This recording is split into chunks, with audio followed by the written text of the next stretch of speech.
secure the bag. Don't even blink, make them walk the plank.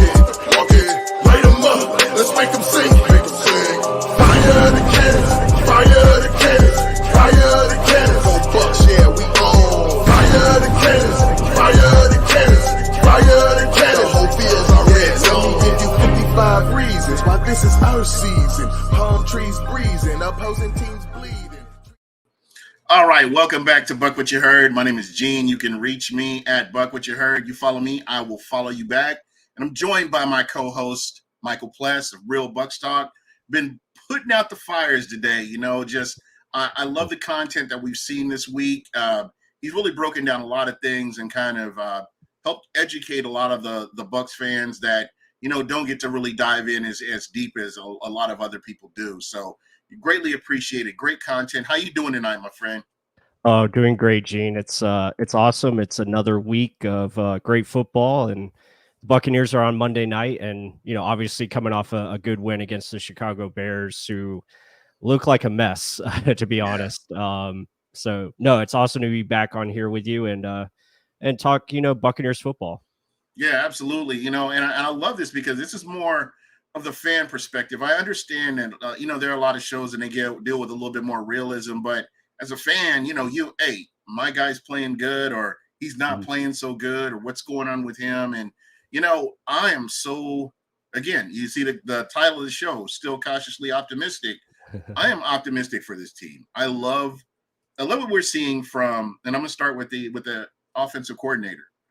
Having a real offensive coordinator that can go out and make adjustments, that can go out and, call plays that actually work and, that has a little bit of imagination to it. And the one thing that stuck out to me and just watching the game, there wasn't confusion. In years past, whether it's been Dirk Cutter, whether it was even Bruce Arians, and no knock on Bruce, but there are, Lord Byron, there were times where the players were confused. They didn't know where they needed to line up. They didn't know what they needed to do. But from the preseason up until now, you've had rookies, you've had undrafted rookies out there playing in this offensive scheme, and you just didn't see that level of confusion. And I think, it kind of goes back to what you were talking about prior to the season starting with Dave Canales simplifying everything and then making it work from there. Do you kind of see the same thing? Yeah, absolutely. I think, minus, a couple pre-snap penalties from this past week, had a couple false starts, but for the most part, I mean, guys are where they're supposed to be. There's timing, there's rhythm to the offense. Baker's doing a great job of getting rid of the football on time. If he does hold on to it, he's finding ways to, escape. But I think what they're doing is they're setting up the offense to play to their strengths, which is, their receivers, Chris Godwin and Mike Evans, and they're finding ways to get these guys the football. Same thing with Rashad White, who had a much better game than he did against Minnesota. So I think it's all coming together. They're making it easier for the offensive line. They're making sure that, quarterback's not getting killed. They have pre-snap answers, and that's a big thing I saw. I retweeted a video. I don't know if you guys saw it, but be sure to check it out. It was, I think, what was the video? It was by Josh Hill, I think I want to say, or not Josh Hill. I'll have to pull it up. Let me pull it up here. But it was a great video just talking about the Buccaneers on third down and how well they were performing, and they had answers to everything, and they were using motion to set up pre-snap answers. It was a great job. Josh Norris is the guy I'm talking about. Okay. Yeah, my I bad. remember that already. But yeah, he put out a video today with him and Colt McCoy just talking about how successful this offense has been, finding answers pre-snap and then execution, and it was really cool to see. Yeah. The one thing that I will say that I'm really appreciating about Baker Mayfield is he's not forcing it. He's not forcing the ball into where it doesn't need to be. But if there's something that the defense is giving him, like that shovel pass, it just happened to be, there's a guy right in front of you here. Boom, here's the ball. And they've extended plays. And I kind of want to go back to Rashad White. I know a lot of people weren't real thrilled with Rachaad White week 1, but I was, because he wasn't a liability. They Right. were able to put the ball. They were able to throw the ball to a running back with the natural motion, catching motion that he had. I mean, he's made the most of the opportunities that he's had. So I'm perfectly comfortable with his progress. I consider this his rookie season because he was playing behind Leonard Fournette last year. Whether people like it or not, Right. he's kind of catching up with the speed of the game, and I really feel like he's making market improvement compared to where he was last year. Yeah, I think he'll get it. I mean, the guy is a great human, first of all, and he wants to be great. Mhm. So when you put those things together, the work ethic and just Dave Canales is going to find ways to play to his strengths as he gets to know Rachaad White a little bit better, and you see him in game situations. Like last week, they had the 3rd and 5 situation. I think it was the last drive before they punted, but it was a 3rd and 5, and they had Rachaad White out wide, as Yeah, a receiver, and they threw a screen to him, and little things like that to get him the ball in space to get a first down. Utilizing the 3rd and goal from the 4-yard line, running the football with him.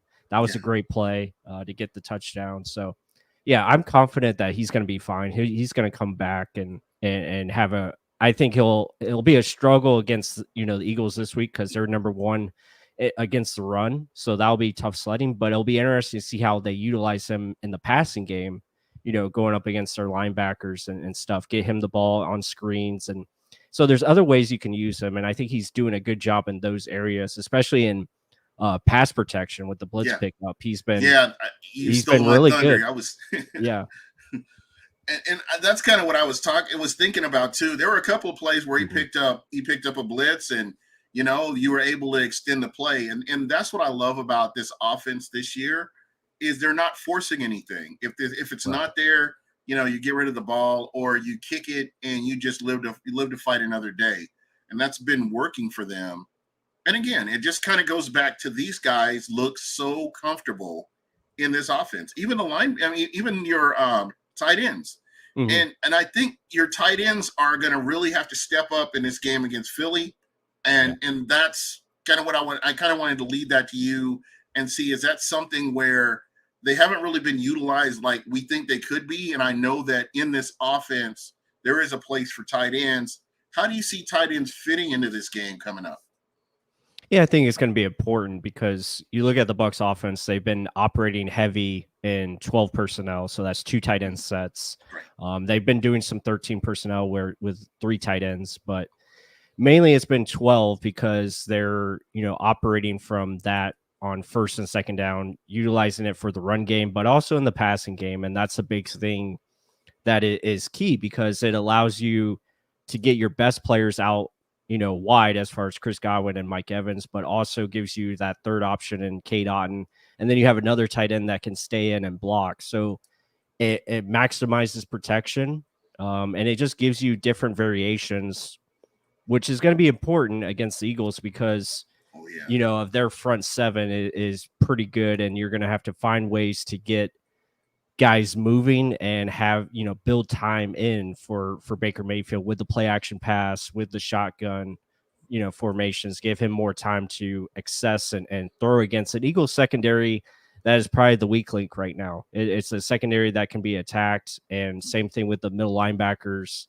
You want to get them to cover a little bit more and operate that way. So the tight end is going to be a big part because Cade Otton, he's been kind of that safety blanket over the first couple weeks, and you could see that take place on Monday night for sure.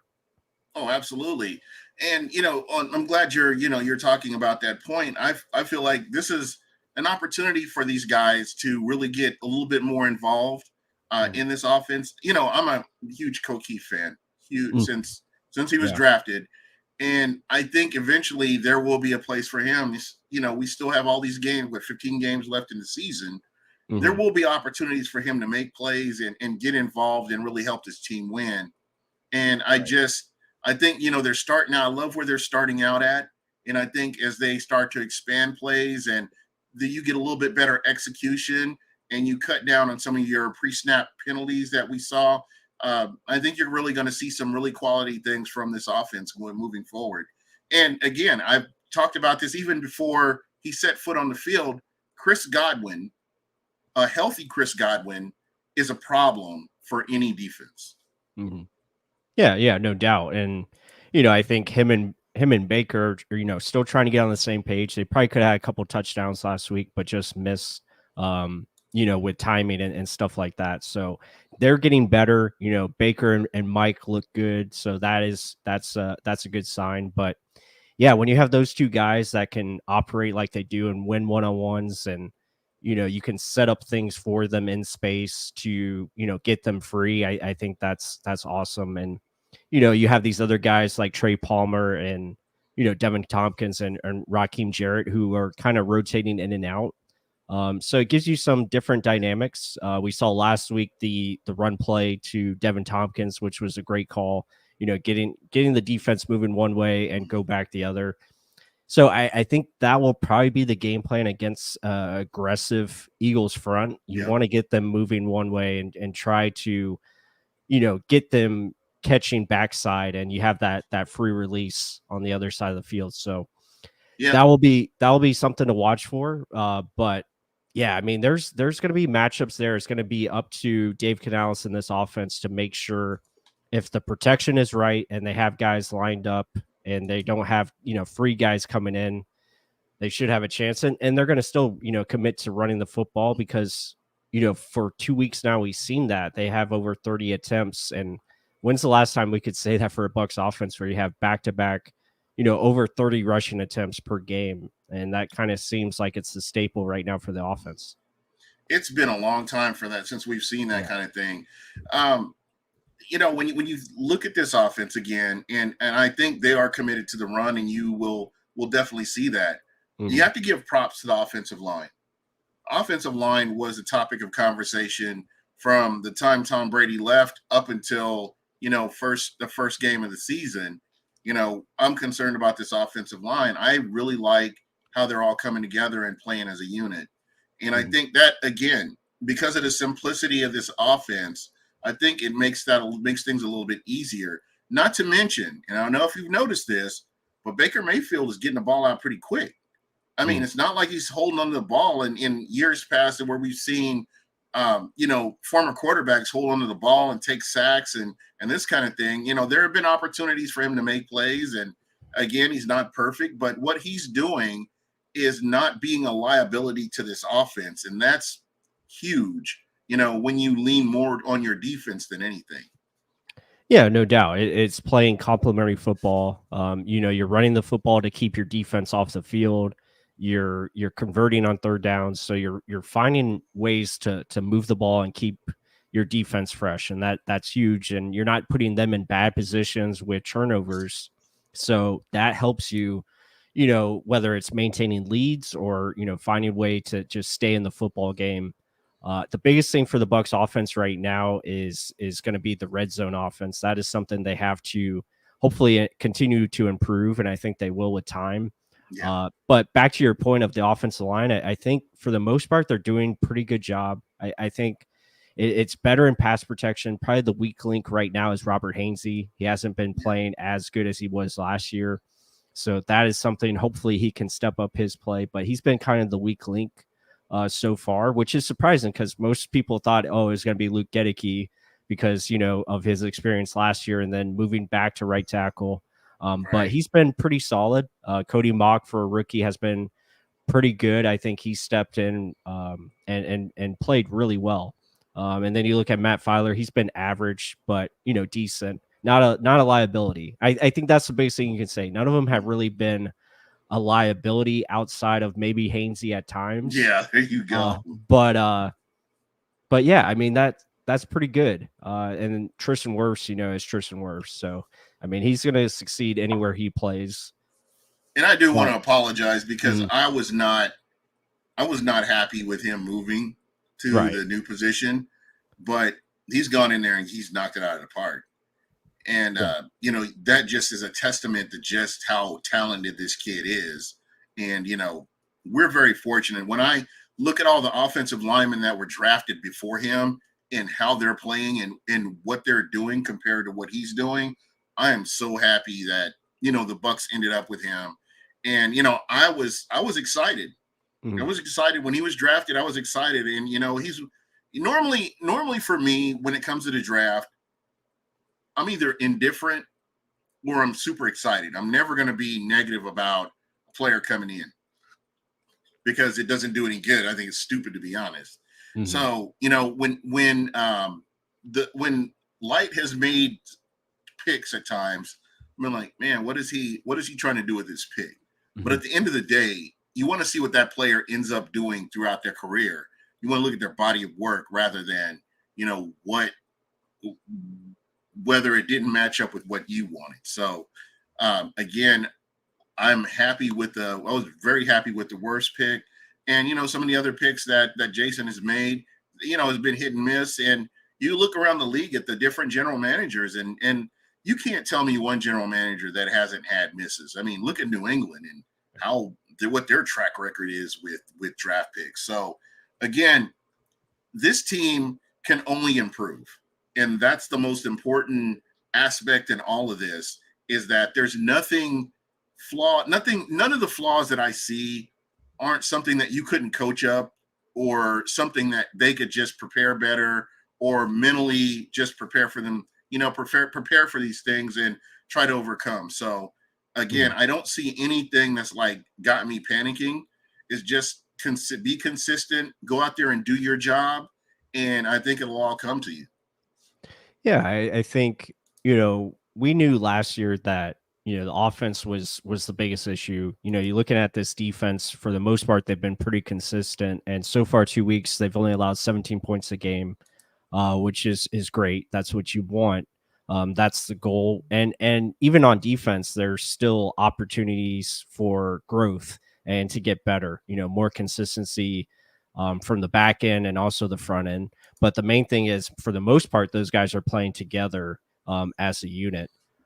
But when you look at the offense, I think the biggest difference you see right now is there's a plan. There's a plan in place. They know what they're doing out there. They know how to attack. They have answers. And I said that earlier in the pod. It's like they have pre-snap answers to everything.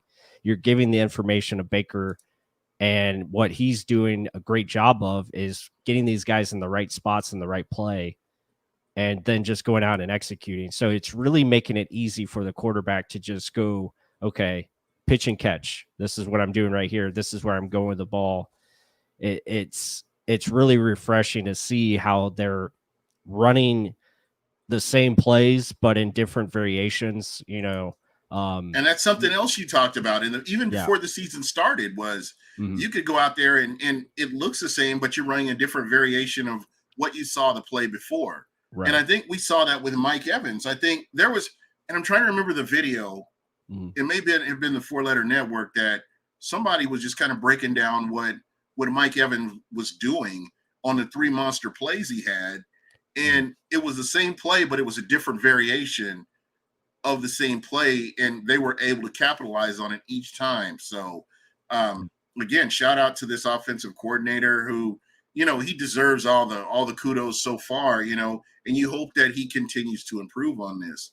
And Mhm. we don't want to, I'm not trying to bring up old stuff, but the old OC, I'd love to launch him into the gulag for what he put us through last year. But we've got another OC and we're good with that, man, and Yeah. we're ready to move on. Yeah, I don't know if you saw there was like I guess a Pittsburgh. I think they put it in our group chat, but there's a Pittsburgh fan talking about wanting Leftwich, or there's like a lot of fans up in Pittsburgh that want Leftwich as the OC. And I'm like, oh man, they can have him, but geez, I don't know if that's an improvement. No, But again, that this would be guy, funny though. when just what you saw from him last year, and you just didn't see any. He was like pounding this square peg in a round hole, because he didn't want to make any adjustments. And I think that was the main thing that really just like frustrated the hell out of me about this guy. Mhm. You knew he was so predictable that you knew what was coming. Yeah. And so, again, I don't not to beat a dead horse, and I'm not trying to, Yeah. But I'm just real happy with. It's just refreshing to see an offensive coordinator that looks at what wasn't working in the first quarter, in the first half, and he comes back and he makes adjustments, and you can physically see it as you're watching the game progress. Mm-hmm. Yeah, Pelagic and Pooter brings up a great question. I don't know if you can pull this one up. It's he's asking a question. Assuming we don't win the game on Monday, what would you want to see that would make you feel good moving forward? Let you go Great first, question. Gene. Where is it? Let me see if I can find that. It's just below. It's a little further down. Oh, I just probably haven't gotten to it yet. Yeah. Do you see it now? There you go. So I'll let you answer that one first, and then I'll follow. What I want is this to be a competitive game. I don't want to see a blowout. I want to see the Bucs impose their will with the run game. I want to see a strong run game, number one. You know what you have with the wide receiver room.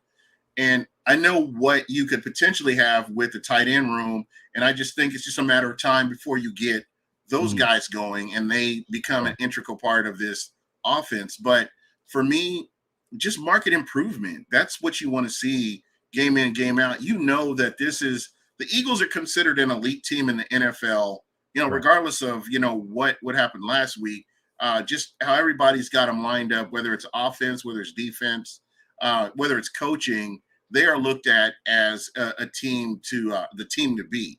So the Bucs can go out there and perform, which I believe that they can. Limit your mistakes, get home with 4, and do your job. These are things that the Bucs could potentially win this game, and that's not out of the realm of possibility. Right. And welcome, KB. Hey, I'll let you answer the same question. I don't know if you saw it up there. But if we don't win, what would you want to see, just feeling good about, the team going forward? Oh, can't hear you. We can't hear you. Are you muted? So we can get my man back on here. Yeah. But I'll go ahead and take it while KB. Oh, there you go. Okay. I had to my speaker wasn't connected. So basically, if we just show some trench work, I don't need maybe 4 to 5 yards to carry against the Eagles, but hey, can we, sustain enough drives to be able to make the game, competitive? I think that's the big one. I had listened to a little bit earlier of you talking, plus if the Bucs can convert those 3s into 7s, again, it's going to come down to those types of details to beat a team like the Eagles.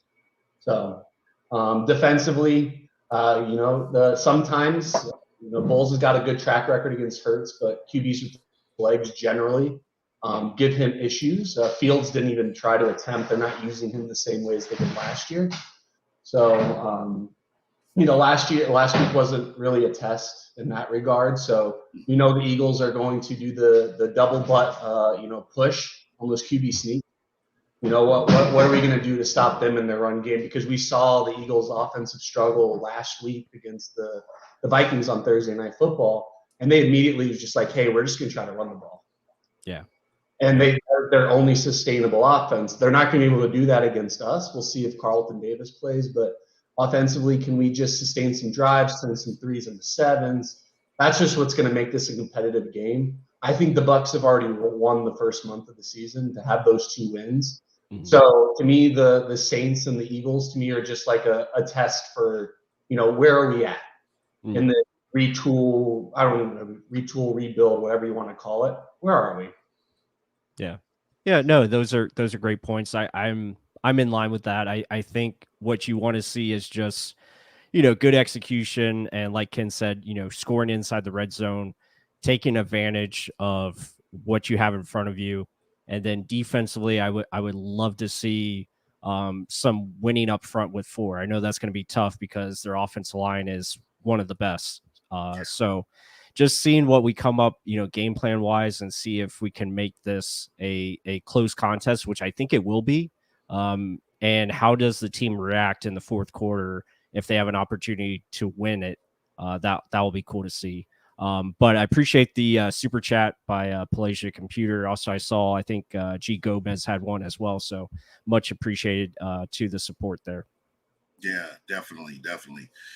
The one thing that I did want to mention as well is this is going to be a good test for Baker Mayfield. My concerns coming into the season, and it's not like it's not recorded. It's not like I'm just now bringing this up. Mentally, how do you handle adversity?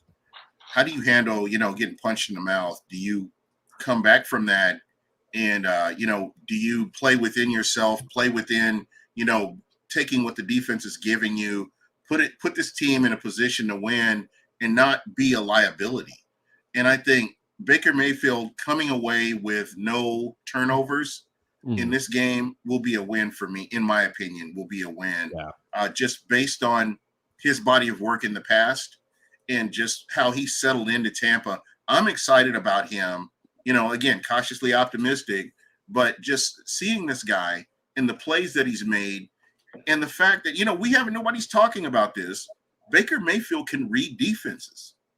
It never gets talked about. It's something that never comes up with this offense, though. That's and again, this is where the offensive philosophy switch is the game changer here. The receivers have simple, easy routes that are predetermined before the snap goes off. Baker has done a really good job of audibling as well, audibling down to a run play. Typically, there's a check.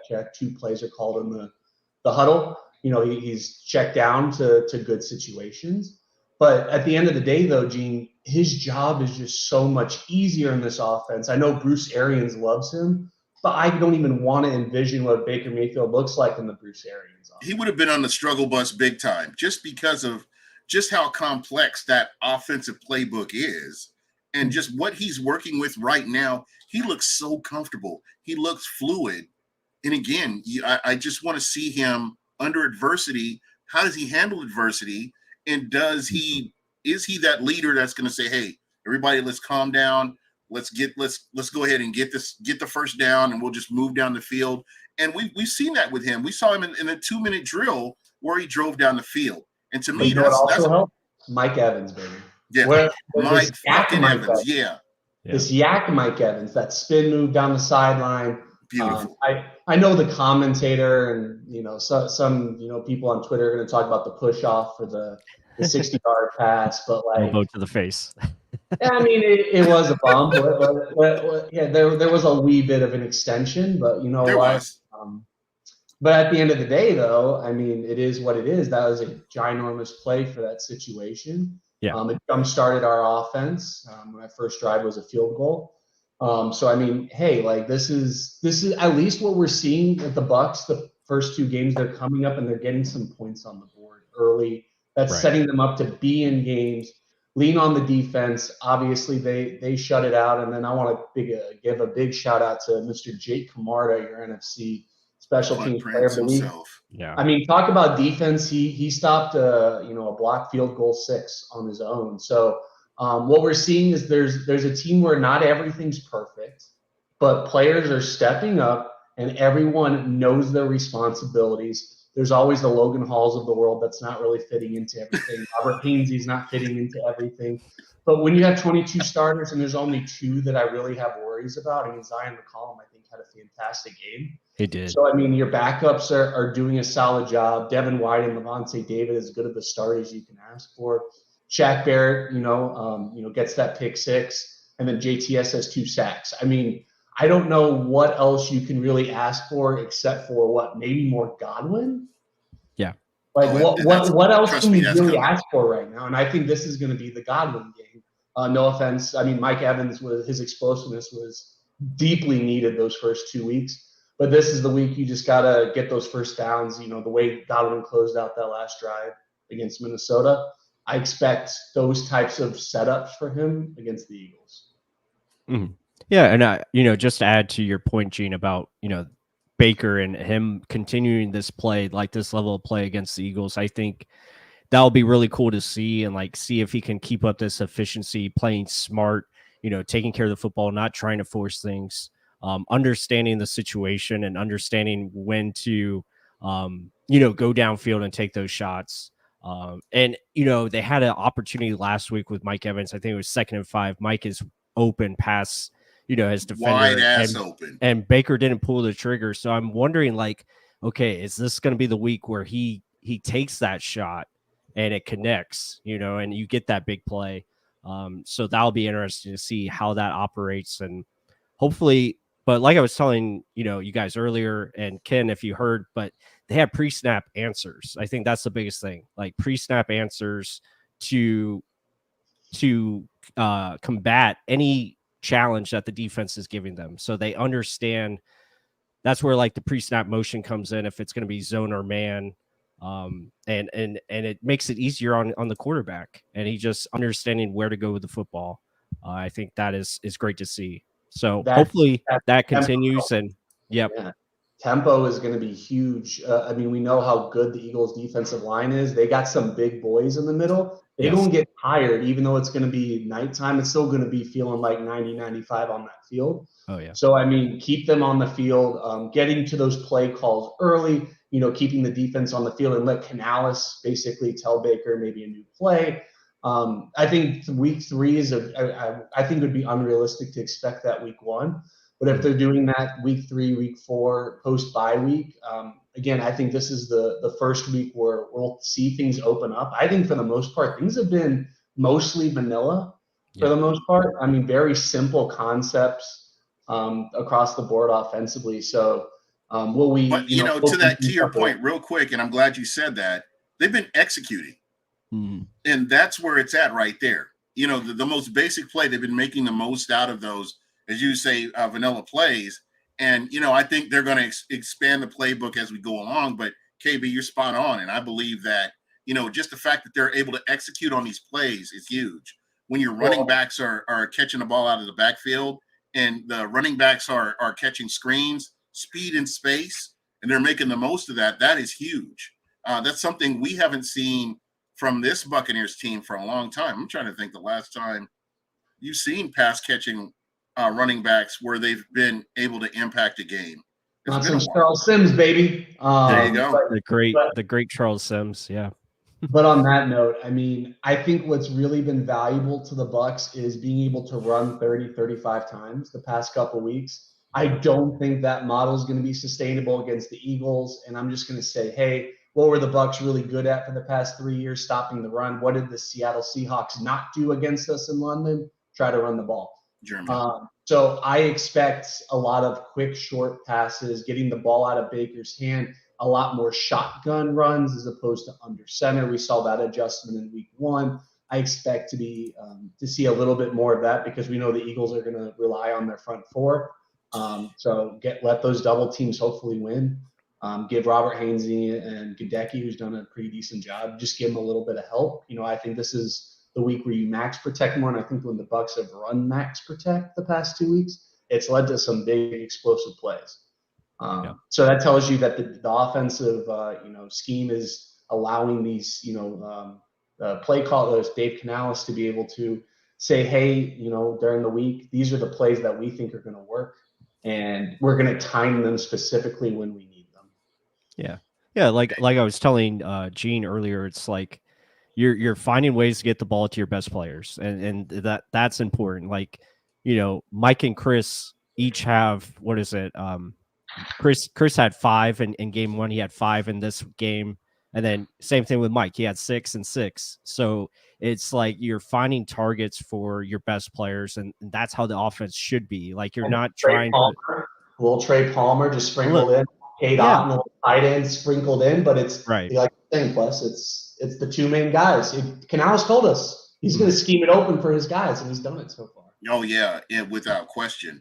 G Vegas brings up an interesting point, and I second this. And this again, as the fan in me, because I am a huge fan.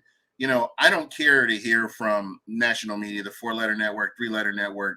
Fuck them guys. And they weren't talking about Mike Evans the previous 9 years that he's been in the league. He wasn't getting any love. But now there's a possibility that Mike Evans goes to another team, and now all of a sudden he's the front page story, and I've seen it everywhere. And for me, I believe, and I'm going to stand by this, that the Glazers see the value in Mike Evans being here. And, I think what's going to play out, and I think Pless has mentioned it, KB, you've mentioned it. I think he's gonna test the market, see what his value is, and I think the Bucs will go ahead and get him re-signed, and we can move on, and life will be good. And I can laugh at everybody else that has Mike Evans in a different team uniform. They said And I've been screenshotting all you assholes too. Just know that. They said the same thing about Chris Godwin and Levante David. Oh, I remember that. I think the grossest one was Levante David in a Jets uniform. I almost threw up in my mouth on that one. Well, there's also the Bears one too. Those two were the big ones this offseason. Aaron Rodgers and then Justin Fields giving them the elite weapons. Exactly. Yeah, the Bucs would trade Mike Evans to the Carolina Panthers. Okay. Yeah, yeah, that's going to happen. Yeah.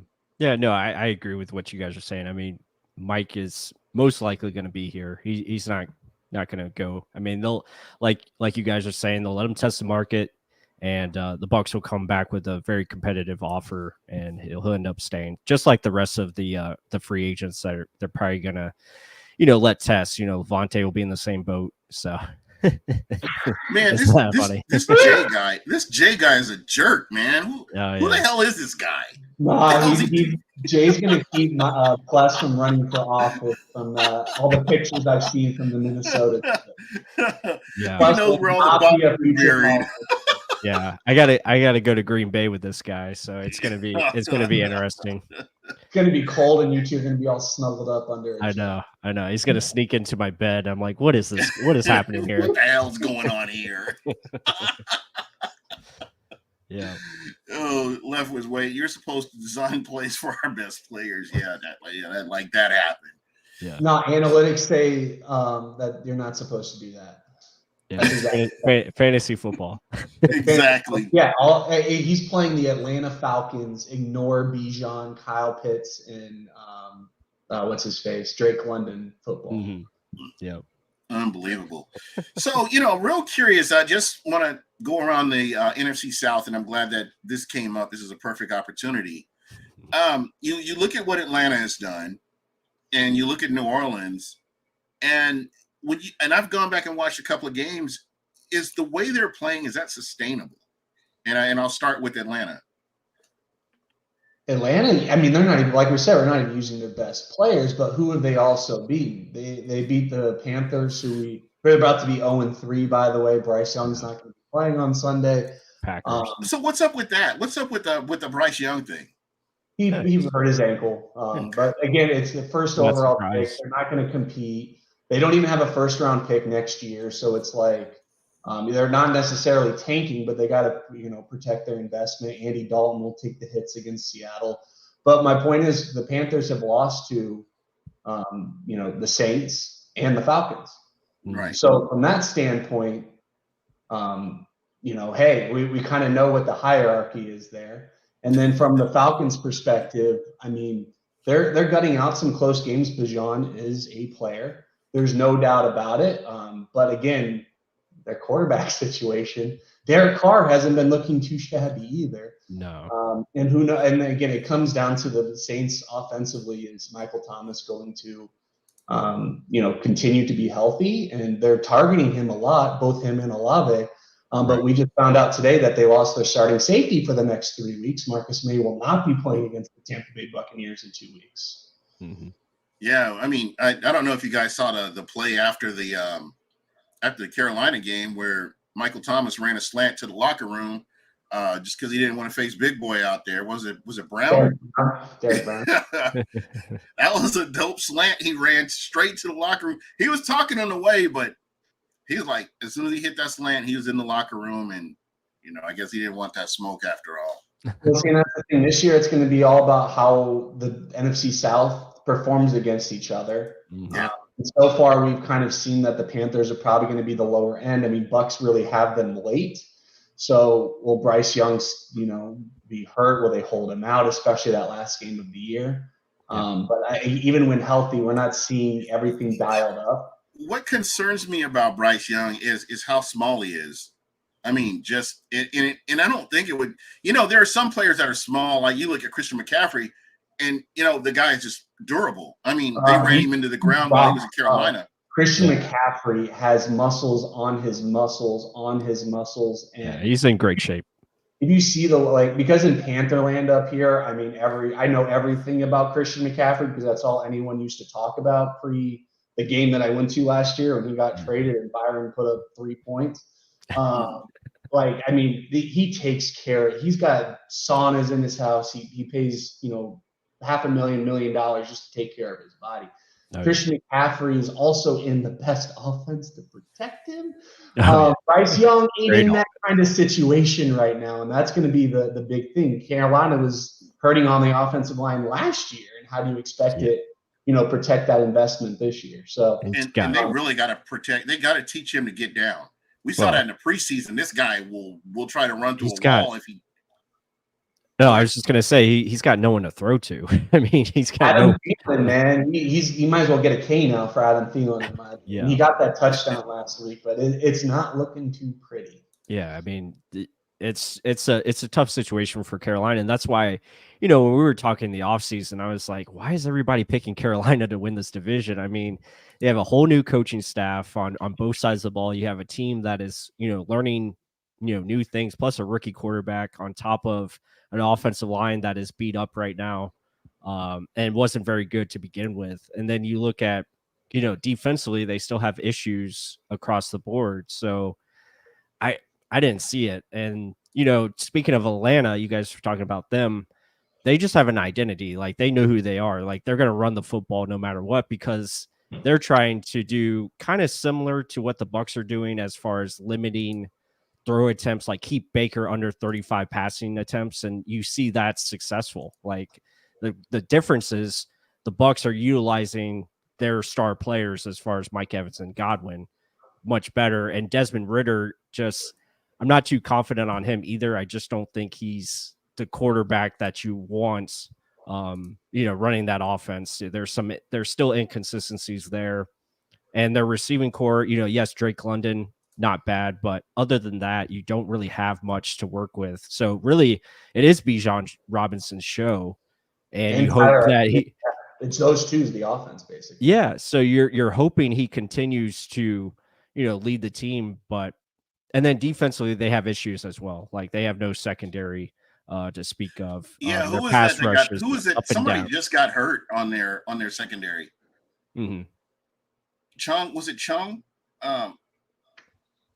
Trying to remember who that was. Somebody actually got hurt, and they got hurt last year for Carolina. I'm trying to think of who that was. Oh, I thought you were talking about Atlanta. Oh, no, I'm sorry, Carolina. Excuse me.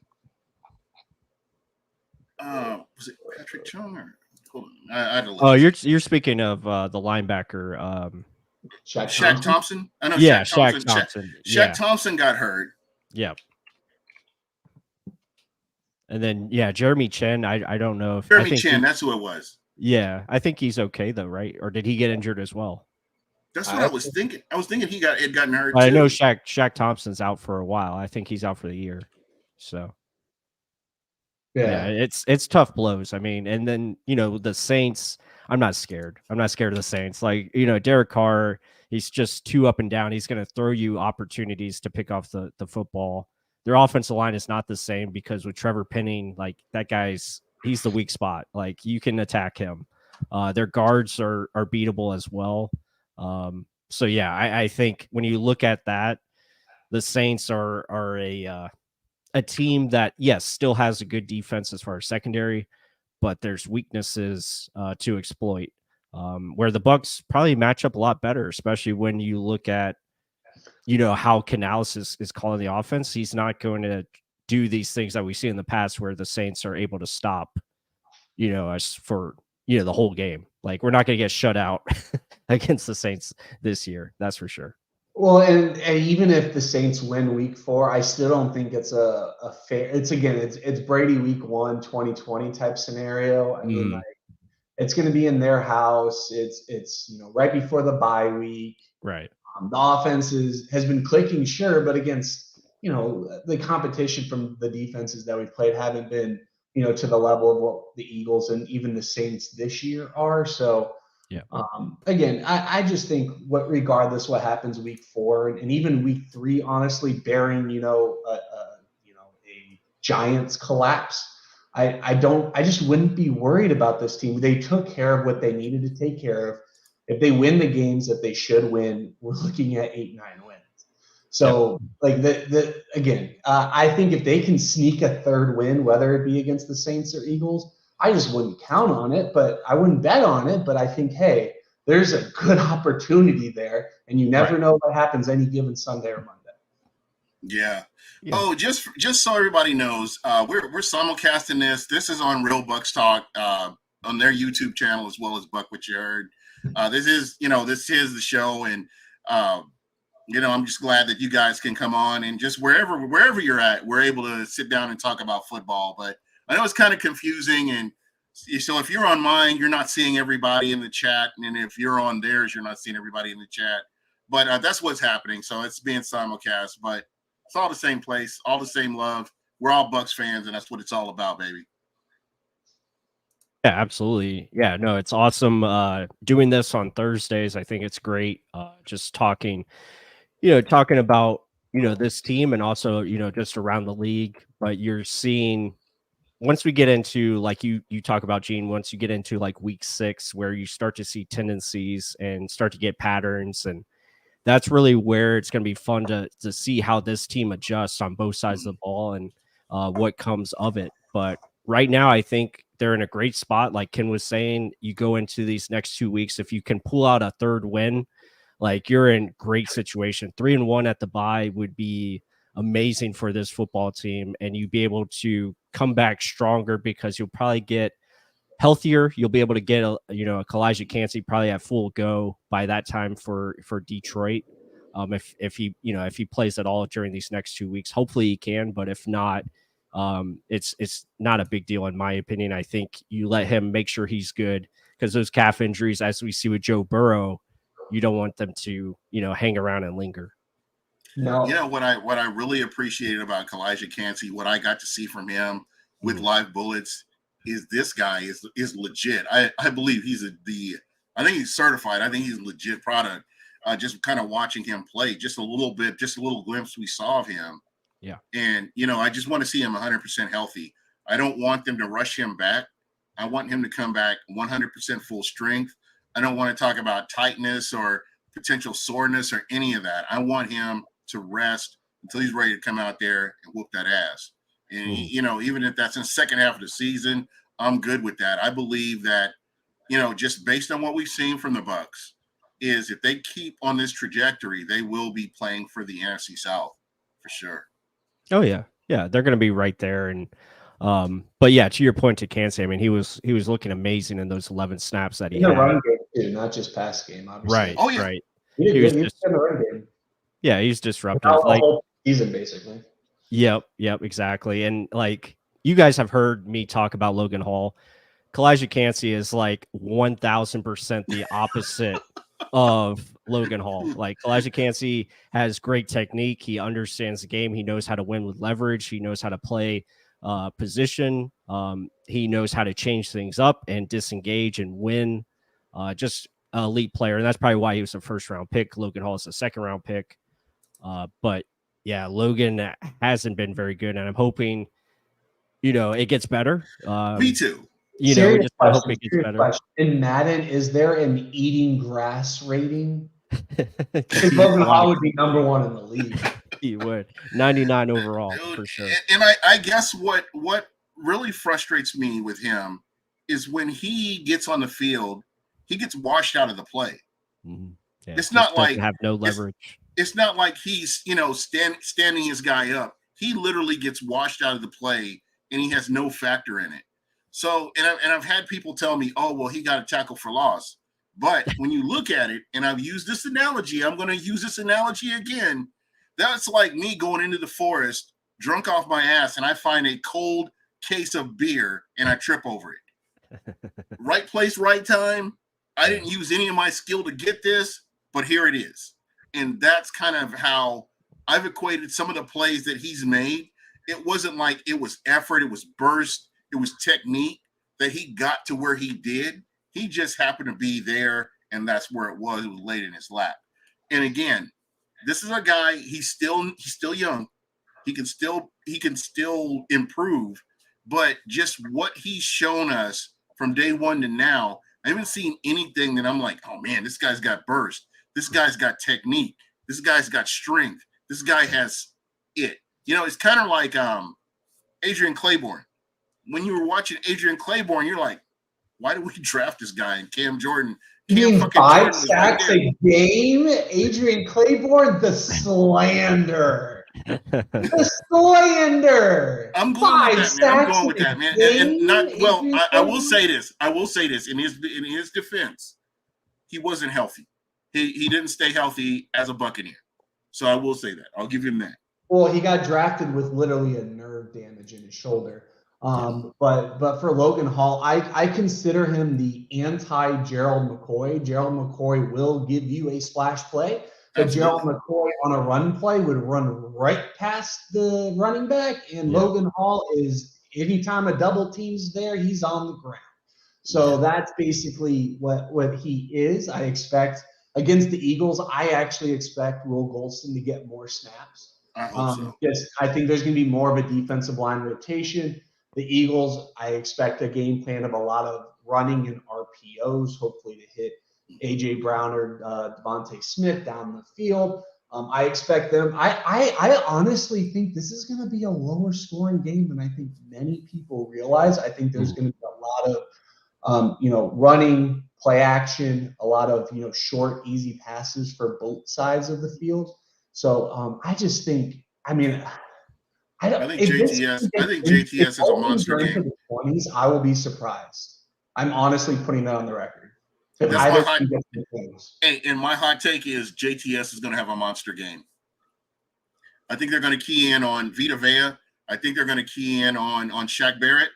And I think that this is going to allow JTS on. I think he wins his one-on-ones. I personally do. I could be wrong here, but that's my guy, and I'm going to stick with that. I think JTS has a monster game versus the Eagles.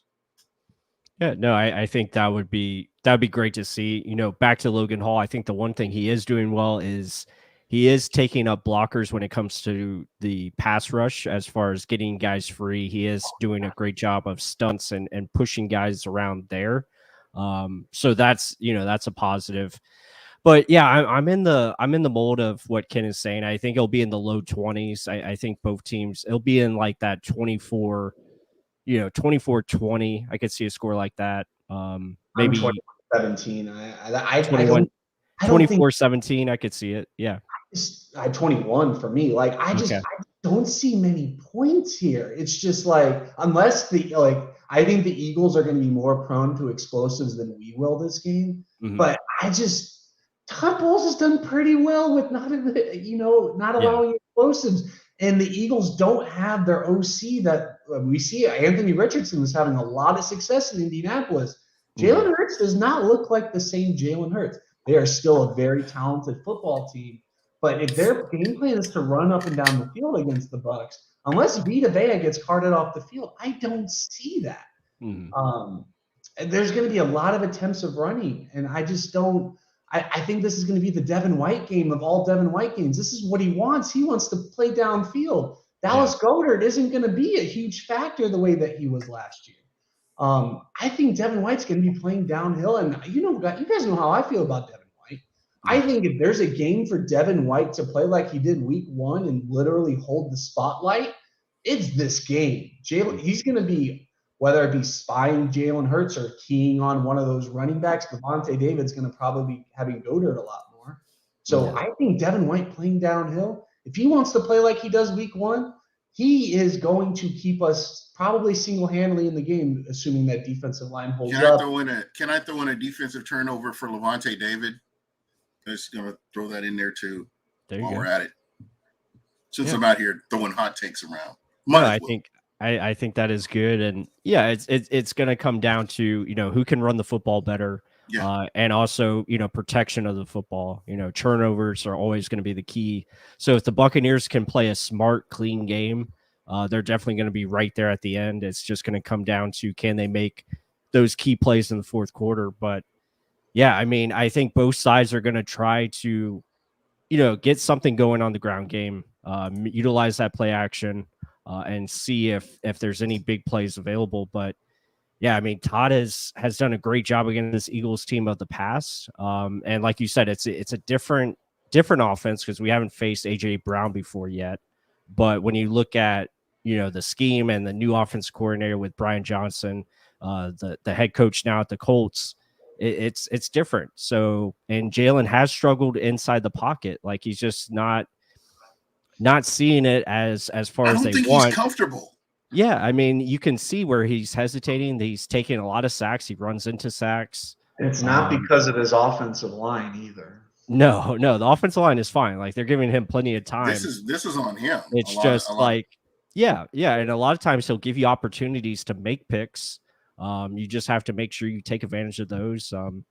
You know, so really, it'll be a game where if the Buccaneers want to win, they're just going to have to play smart. They're going to have to limit the penalties, and they're going to have to make sure that they can, you know, find ways to be different as far as how they are going to attack the Eagles defense. You know, you want to get that defensive line moving a little bit and try to, you know, attack the backside and see what happens.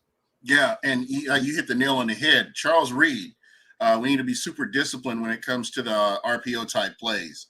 Yeah, do your job. And I think that needs to get preached from now until Monday. Do your fucking job. That's all you need to do. And I think that this team can be successful. Yep, absolutely. And Gene, you're probably going to get me unmonetized for that F-bomb, but it's all good. No, I'm kidding. I'm kidding. I forgot. I'm sorry. Wait, didn't they actually like this is serious? I'm kidding. Didn't they actually tweak the terms there? It's fine. It's fine. Yeah. No, it's I'm no sorry, big man. Deal. Okay. No, it's no big deal. I was kidding.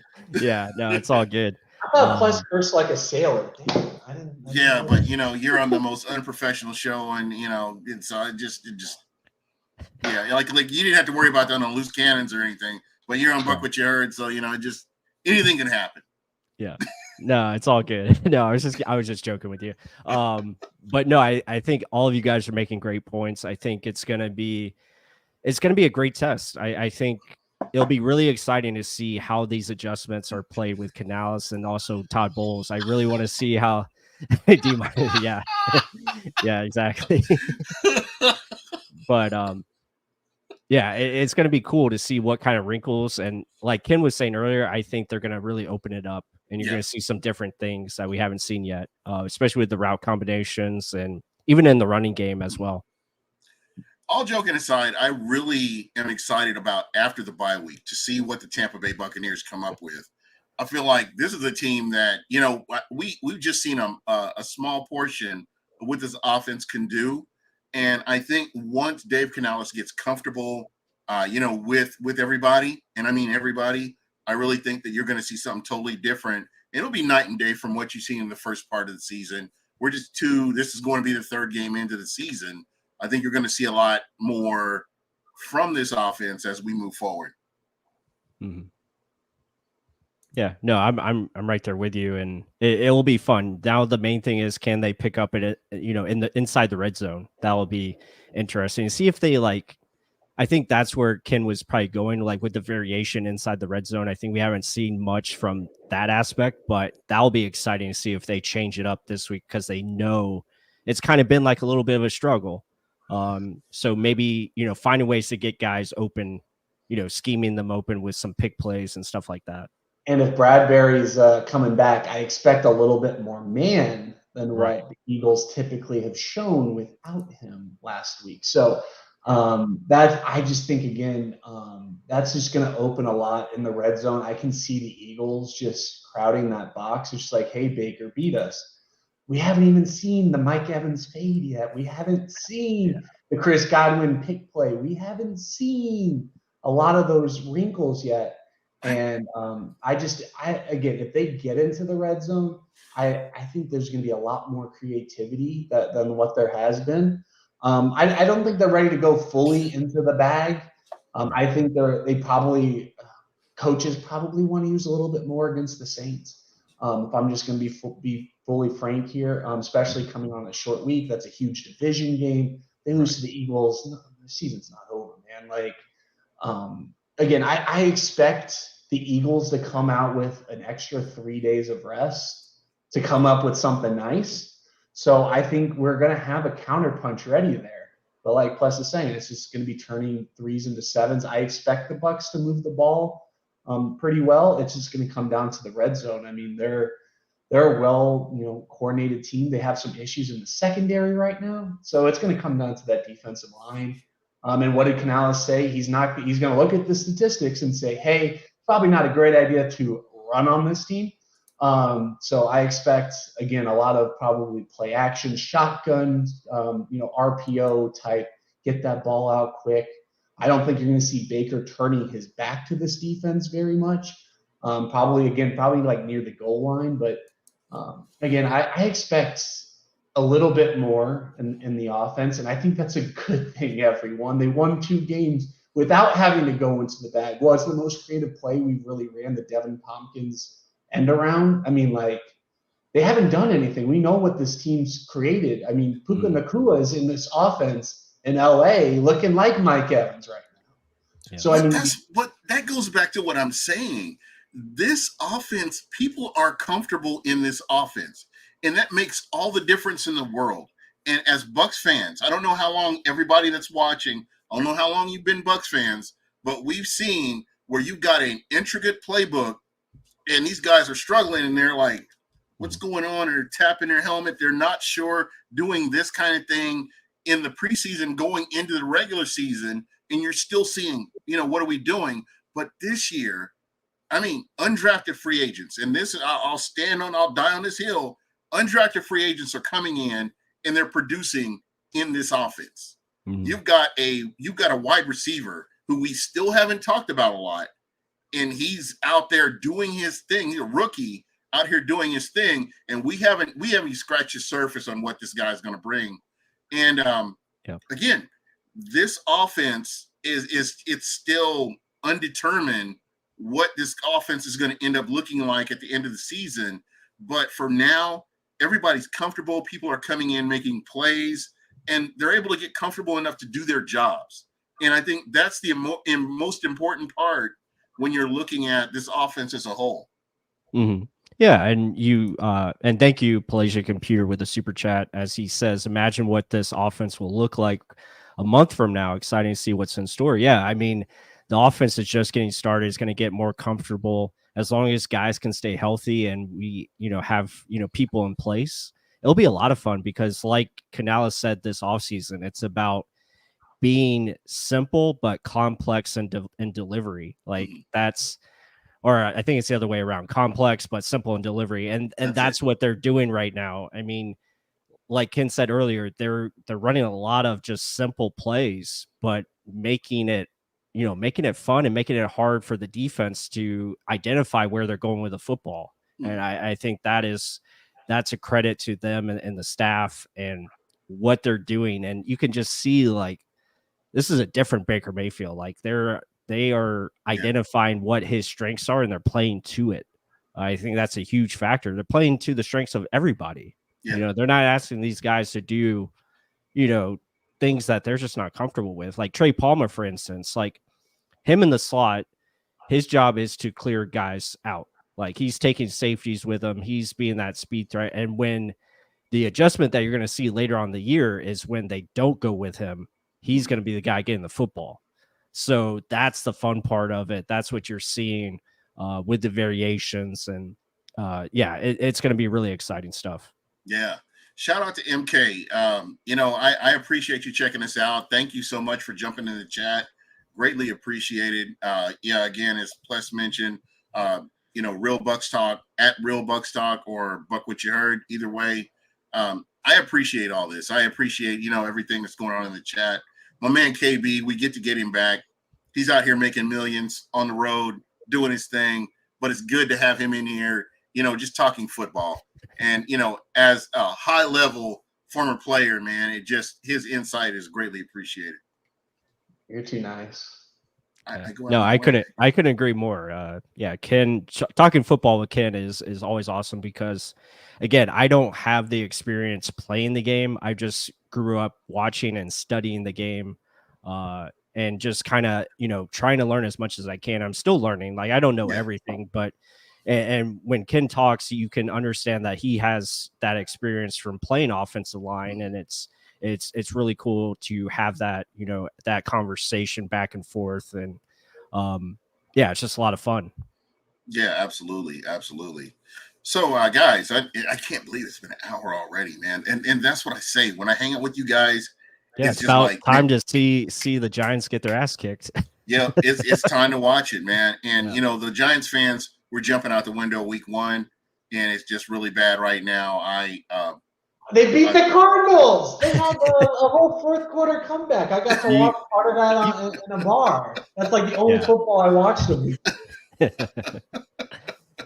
Talk about a team that is like just blatantly not hiding their tanking, like the Cardinals I'm speaking of. Like they're just way out there. They're competitive. They're competitive. What happens? Buda Baker rolls. Oh, you're okay, Buda. IR for you, sir. No, that is how you tank. And they have an extra first-round pick, I believe, right, from the Texans? Yeah, they do. Yeah. So the Texans suck. You might be looking at a Caleb Williams, Marvin Harrison Jr. combination. You know what? So what do you do with Kyler Murray? Oh, he's traded. But you know what's funny is like the first 4 picks could be the Cardinals and the Chicago Bears, which is that's crazy. That would be wild.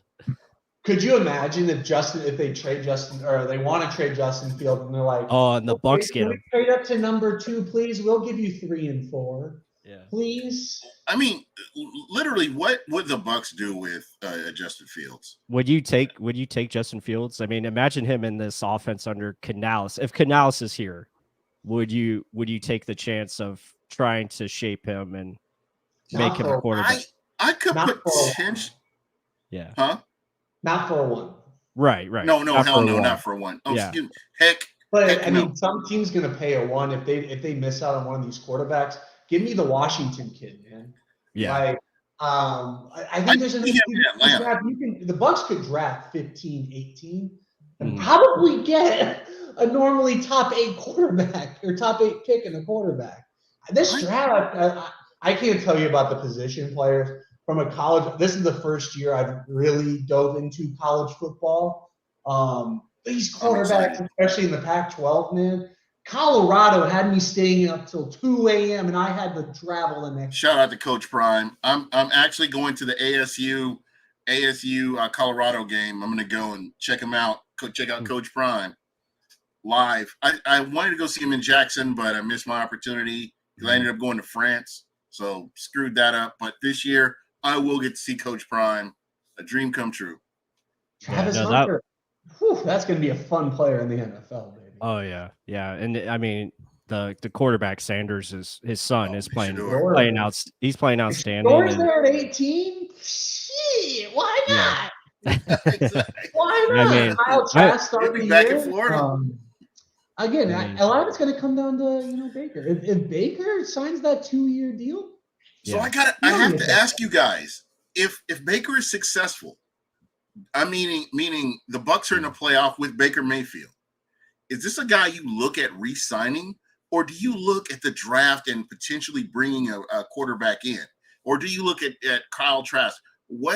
There are so many options out here right now. What do you do? Gene, what I would do is I would let him test free agency the same way you're probably going to let Mike Evans test free agency. You're as valuable as what other teams are going to want to pay. So from Baker Mayfield's perspective, they've already passed on him for 2 off seasons, okay? And then from that, moving on from there, he's young enough, and it's good. He's a former number 1 pick. But what did I just name in this draft, man? We got like 7 quarterbacks just in the Pac-12 that are awesome. That's before I go up the corner to UNC to Drake May. It's a heavy quarterback class. So I'm going to ask you. So many positions. Kyler Murray can be traded. Justin Fields can be traded. I love Baker Mayfield the way he's playing, but a team's going to take Justin Fields or Kyler Murray over him. That's just how the world in the NFL works. Yeah. So we're looking at college. How many of these college players' abilities transfer to the NFL? It's all about totally different game here. It's where they land, man. That's literally the name of the game for the quarterbacks. I mean, look at Jared Goff. Jared Goff was literally cast aside from the offense that took him to the Super Bowl. He's literally in the same exact offense and being successful again. He's balling out of control right now. But put him with Jeff Fisher? No. You couldn't put Tom Brady with Jeff Fisher. Yeah. Mr. 8-8. Hey, real talk. Jeff Fisher is the devil, man. As what Bobby Boucher's mama would say. He's the devil. But something's wrong with his medulla oblongata. But again, all this is, future talk. But if Baker continues to have success, I think that'll be awesome. Yeah, you have to look at him as far as the extension. It just depends on what kind of contract you can get. But if he continues to play and you have Canales back as well for next year, I mean, that's a good scenario for the Buccaneers, given the situation that they're facing. Why would so what you do is the Bucs, you play the prices right. Okay, Baker. And 1 penny more, baby. Even if Baker is back and you re-sign him, you still draft a quarterback. You still go out there and you look at one of these quarterbacks. Quarterback in round 2 next year. You don't necessarily have to spend a first round pick. Yeah, you don't even have to take him round 1. You can wait till round 2, 3, and find a very good quarterback like a Riley Leonard from Duke. I mean, you can wait for guys to come to you. Is this a guy that you would see that complements this Buccaneers offense? And again, still have Kyle Trask too next year. So you literally, if I'm the Bucs, I'm just letting everything play out. And I think that's what the whole Mike Evans plan is. It's just hey, do we need to pay Baker? Well, maybe if we could save an extra $1 million or $2 million on you, Mike, maybe that can help us push some money down, get Baker back, get Levante back. What can we do? That's just what the name for the Bucs. And I said this during the Brady years. Don't look forward because you're going to miss out on what you had now. But for this season, it's don't look forward because you don't know what's going to happen now. Yeah. And you look at some of these quarterbacks like Trey Lance or Justin Fields. That's the whole Patrick Mahomes effect. We saw what Patrick Mahomes did, but you can't compare that to the rest of the league because Patrick Mahomes coupled with Andy Reid is why Patrick Mahomes is Patrick Mahomes. Okay, Patrick Mahomes. You had Donovan McNabb, then you got Patrick Mahomes. Sorry, Donovan McNabb. Let me take him off camera. So this is the difference right here. And that's kind of what you have here, and just what Patrick Mahomes has been able to do, working with the Andy Reid, you can't expect that every single draft. That's like once in a generation draft that you get a Patrick Mahomes that's able to do what he does. Mm-hmm. Where was Jalen Hurts drafted? Second round. Second round, OU. Yeah, I mouthed it, but yeah. So again. You can hit on these Kyle Trask, I think, in this offense could still be good enough if they were to draft a quarterback in the first round next year, for instance. I'm not even that concerned. This offense is he that mobile? Is he as mobile as a? You don't need to be that mobile. Baker's being successful because he's doing well in the pocket. I think that was the best exemplified in the Bears game, where he can spin out of what would be normally sacks for, let's say, Tom Brady. But Kyle is a lot more agile than he was in Florida. I'm not saying he's better than Mayfield. I'm not saying that. But I'm saying if you draft a quarterback in the first round next year, you can literally just ride out the first month of the season with Trask and probably go. If Kyle Trask was the starting quarterback in these 2 games, I really don't think Baker Mayfield won week 1 on literally 1 run and 1 throw. Right. Week 2, our defense basically won us the game. So from that standpoint, you don't need the quarterback to be a hero. What you need them to do is to make the right read, make the right adjustment, and make the right throw. That's literally the quarterback's job here. Yep. And that what I'm just saying is, if you're going to draft a quarterback from this upcoming year's class, the Pac-12 is mostly a spread offense. Caleb Williams might be the only one with a pro style, equivalent of an offense. So but I have to ask, I'm glad you brought his name up. I keep hearing his name thrown around. Do you think we're going to hear Caleb Williams' name mentioned when it's draft time next year or in 2024 when, with the first pick of the overall draft, is Caleb Williams going to be that guy, or is Yes. somebody going to step up and prove themselves a little bit more than him? What I've seen from Caleb Williams this year, Unless he tears an ACL, and even then, okay, so there's actually a quarterback in this draft that actually looks like Mahomes from Texas A&M. Yes. Texas Tech, excuse me, Texas Tech. Texas. I know what you're talking about. So, but from that standpoint, Caleb Williams is the most equivalent to what you could find from a Patrick Mahomes. But again, it's going to come down to who your coordinator is, what the stable situation is. Is your quarterback or is your GM trading 3 first-round picks away? Because when you do that, that's when you end up in trouble. And I think Jason Light also has shown this patience mentality when it comes to free agency, when it comes to when to put all of your eggs in the basket. I'm not concerned with this team's long-term stability. I still think, for instance, if the Bucs win 10 games, if I'm a team, I am calling Canales and at least taking an interview. I mean, from this standpoint, you never know. If you told me the Bears had Dave Canales as their offensive coordinator, I bet you they'd be looking a lot better. And this is from someone who is game 2 into calling plays. Yeah. That's how this offense is all about, being able to make things as simple for your players to be able to execute, as Plus was saying earlier, to the degree. You're not going to be necessary unless you're Sean McVay and have mastered, and Kyle Shanahan have mastered what this offense is. We've seen what it is, not in an amateur, but someone who's basically been on the outset. He wasn't even calling plays as a quarterback's coach. He would make a suggestion here and there. This is someone you can understand. He can communicate. That's the most important thing. What do we hear DJ Moore talking to Devin White on the field? He knows he's not being used well. Right. Like, we know Mike Evans is being used to probably his best ability in his entire career. Year 10. He's getting used for the first time to the best of his ability. And no offense to BA, but BA got the best out of Godwin. He didn't get the best out of Mike. No. Yeah. I would argue he didn't even get the best out of Godwin. Like, it was. I think Antonio Brown, Antonio Brown, the quitter, had more impact on Mike Evans and Chris Godwin than Bruce Arians did, because of his the way he runs routes, the way Antonio Brown runs routes. As much as I dislike this guy, and I used to be all for him, KB will attest to this. I really believe that with AB and the way he runs routes, it helped Mike Evans and it helped Chris Godwin.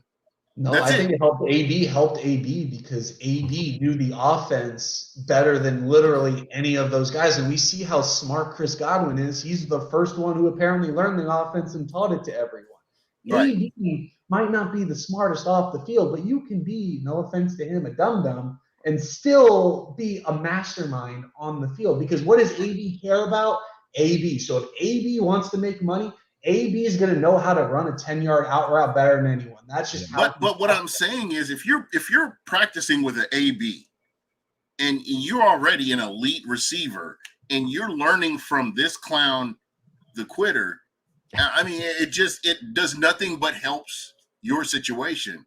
And I can tell you, you're not wrong. Ask Juju Smith-Schuster what that's like. He rided his coattails to like a $50 million contract from playing video games. Exactly. So, but again, what I'm basically trying to allude here, though, is Bruce Arians' offense is, you can't buy a Bruce Arians for dummies playbook.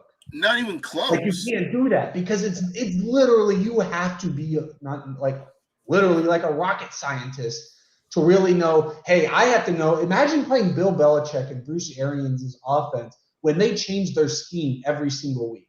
Mm-hmm.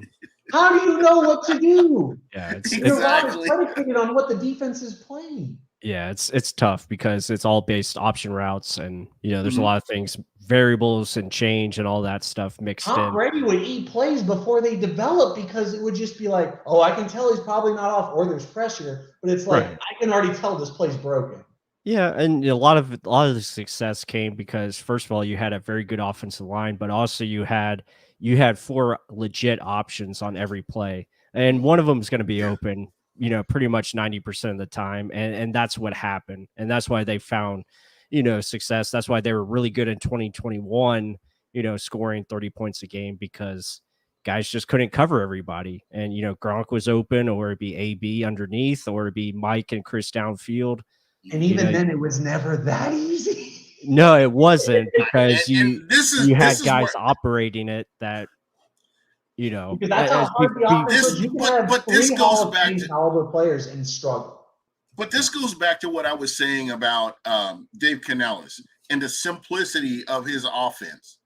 People are comfortable in his offense. Whereas, regardless, and I'm not taking anything away from Bruce Arians. I'm not taking anything away from Lord Byron or Tom Brady, because that was a marriage that got them that Super Bowl. It wasn't one guy or the other. It was a marriage of the three that got them to where they were.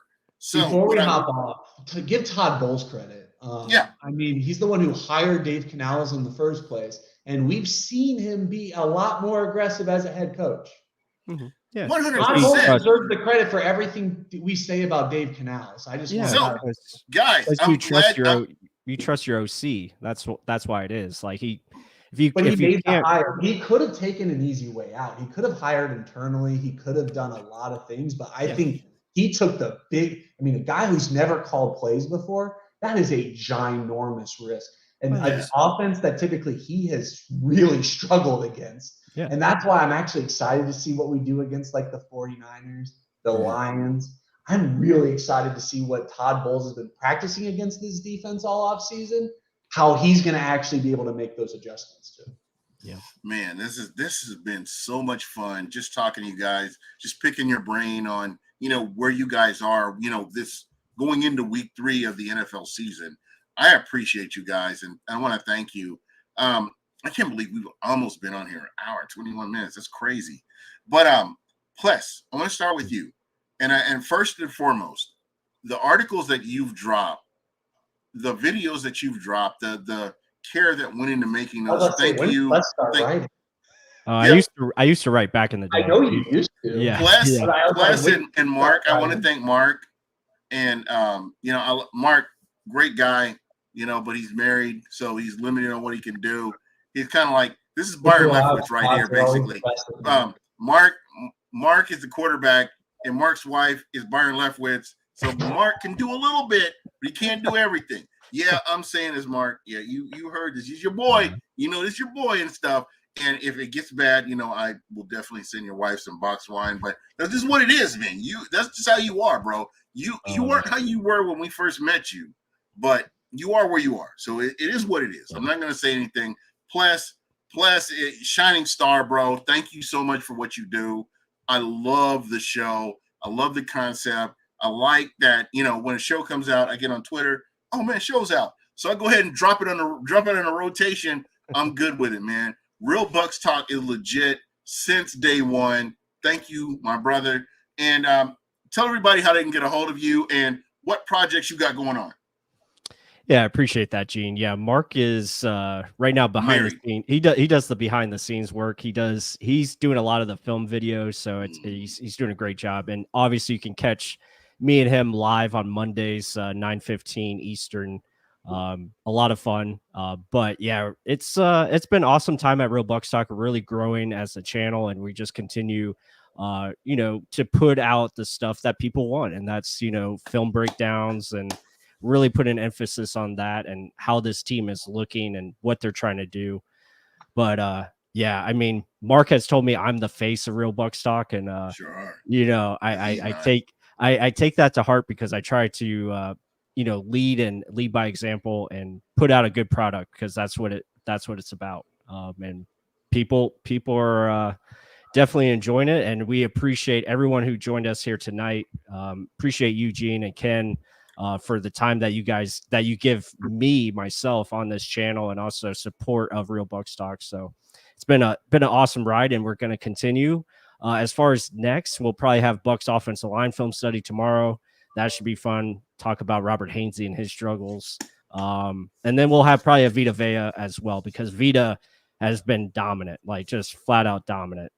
So I thought, and I think Ken Ken retweeted this, but I seriously thought Justin Fields died when he hit him that So hard. I posted Yeah. a GIF of Darth Maul Yeah, after Darth Maul. Obi-Wan slices him in half. Yeah. Could that be the bear? Because Plus said that he thought that literally Fields was cut in half. So I literally had Darth Maul getting sliced and then falling backward. It was awesome. Yeah, but no, I appreciate it, guys, and yeah, looking forward to next week as well. Sweet. KB, my man Kim Barrett. Kim Barrett came on in the Tom Brady era, and he's been a huge Literally, part of like what you 2 heard. days later. Yeah, and it's so funny because every time I've been indifferent with a quarterback, I've been wrong, which I'm happy to be wrong. You know me. If you've watched Buck What You Heard, you know I don't mind admitting when I'm wrong. I throw apology tours. And, you know, for you guys listening, anybody that listens to the end of this show, question for you. Will I end up doing a Todd Bowles apology tour? Will I end up doing a Baker Mayfield apology tour? Because these are two guys that I didn't care one way or the other were part of this Buccaneers team. And could I be wrong?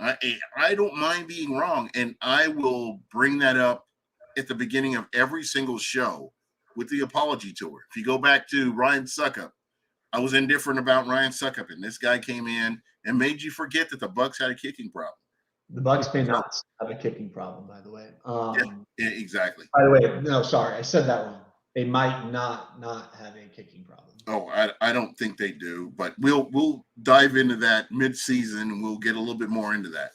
But KB, thank you, brother. I mean, I want to thank you and Pless because you guys, I mean, just what you know about football is more than I just can't, I can't really put a really term around it. I mean, I appreciate you guys and everything that you guys have done. And what do you have coming up? I know you're working a lot, and I'm blessed when I can have you on the show. So thank you. Yeah, no, thank you. Yeah, I'm coming back from a birthday little getaway here. I missed every single week 2 game, so be proud of me. I literally rewatched Red Zone. That's been what I've been falling asleep to for the past 2 nights. Is just falling asleep to watching Red Zone, and then I also have literally every single game queued up for like the condensed game. Especially like I want to watch the Eagles because this weekend the Bucs don't play on Sunday. So guess what I have availability to do Sunday morning? I'm sure I'll be busy doing catch something. up on pretty much the other 26 teams that I didn't watch because I rewatched for sure the Saints game, the Falcons game to be able to make sure that I at least kind of have a good idea. Obviously, the Eagles played Thursday night, so I watched that. But yeah, we're working over here. We had a 5-day week condensed into 3 days, so I was a little bit late because one of my stuff just kind of went over there. But we'll be on here as much as we can. But from that standpoint, you're always going to have. It sounds like Plus and Gene have joined forces, so you can literally watch this on 2 separate YouTube channels. So you have that's the beauty of YouTube where you can simulcast.